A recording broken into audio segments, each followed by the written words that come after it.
tahukah kalian bahwa 2000 tahun sebelum Sokrates lahir, sebelum demokrasi tercipta, bahkan sebelum kata Yunani ada, sudah ada peradaban canggih yang menguasai laut Mediterania dengan istana berlantai 5, sistem perpipaan modern, dan tulisan rahasia yang belum terpecahkan hingga hari ini.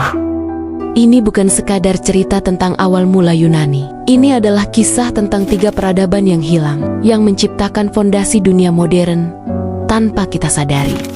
Bersiaplah menyelami 3000 tahun sejarah yang terlupakan, di mana setiap penemuan arkeologi mengubah pemahaman kita tentang peradaban manusia.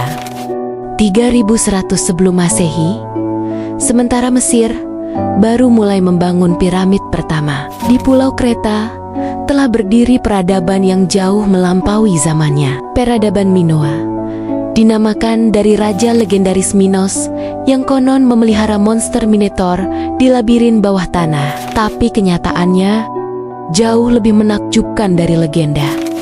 Istana Nasis memiliki 1400 ruangan, sistem perpipaan dengan air panas dan dingin, bahkan toilet flush pertama di dunia.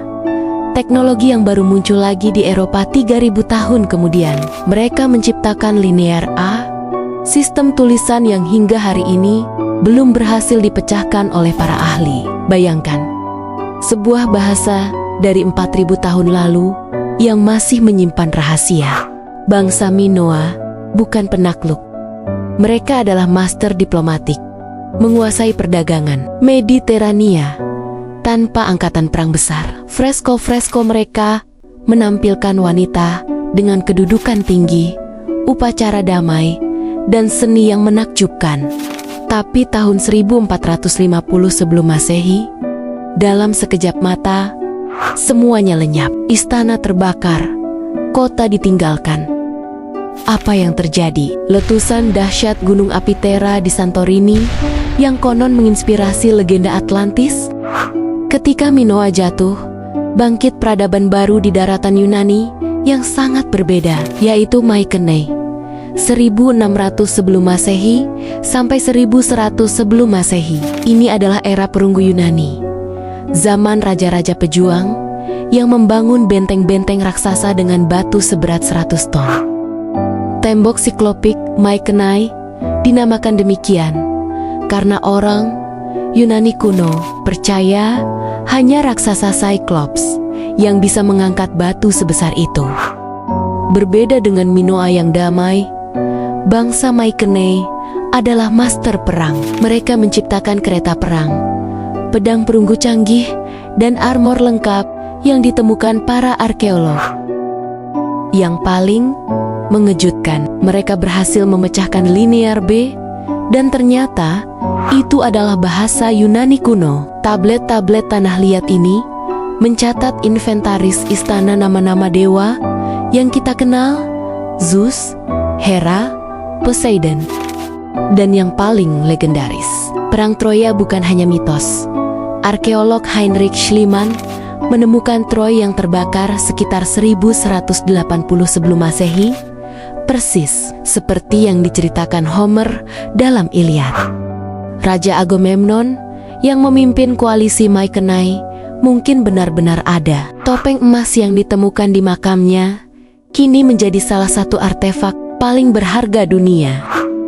Tapi sekitar 1100 sebelum Masehi, misteri terbesar sejarah terjadi. Dalam 50 tahun, seluruh peradaban Mycenae lenyap tanpa jejak.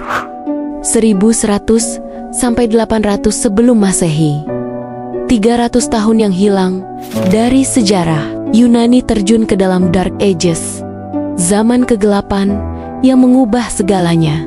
Tulisan menghilang, kota-kota besar ditinggalkan, populasi turun drastis dari 3 juta menjadi kurang dari 40.000 jiwa. Perdagangan internasional berhenti total. Tapi inilah yang menakjubkan. Dalam kegelapan ini, jiwa Yunani justru terlahir. Tanpa tulisan, kisah-kisah heroik diwariskan secara oral dari generasi ke generasi. Cerita tentang Achilles, Odysseus, para dewa Olympus, semuanya terbentuk dalam periode ini.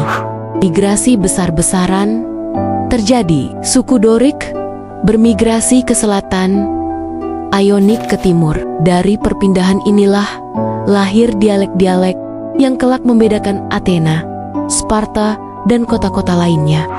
Yang paling penting, identitas sebagai Hellenes, sebutan orang Yunani untuk diri mereka sendiri, mulai terbentuk. Mereka sadar sebagai satu bangsa meski terpisah geografis. Seni berubah total dari realisme Minoa Mycenae menjadi geometric art, pola-pola abstrak yang mencerminkan cara berpikir baru tentang kosmos dan keteraturan.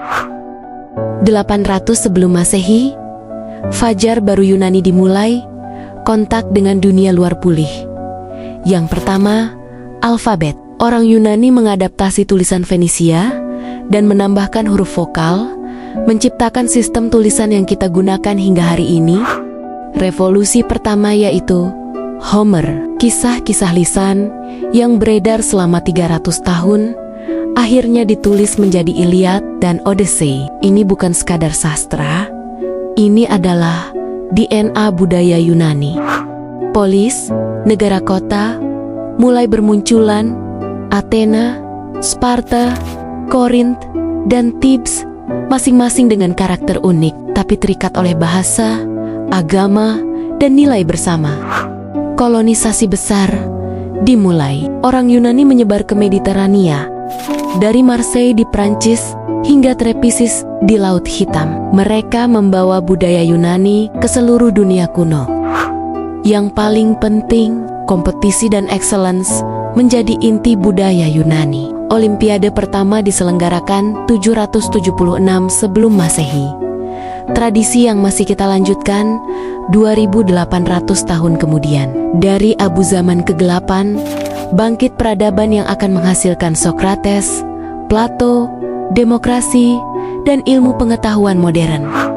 Dari peradaban misterius Minoa, melalui pejuang legendaris Mycenae, melewati 300 tahun kegelapan, lahirlah Yunani yang kita kenal. Peradaban yang mengubah cara manusia berpikir tentang diri mereka sendiri dan dunia. Jika kisah peradaban yang terlupakan ini membuatmu terpesona, like video ini dan subscribe Sisa Sejarah, karena masih ada puluhan kisah luar biasa tentang asal-usul dunia modern yang menunggu untuk kita ungkap bersama. Sampai jumpa di petualangan sejarah berikutnya. Ini Sisa Sejarah, di mana masa lalu menjelaskan siapa kita hari ini.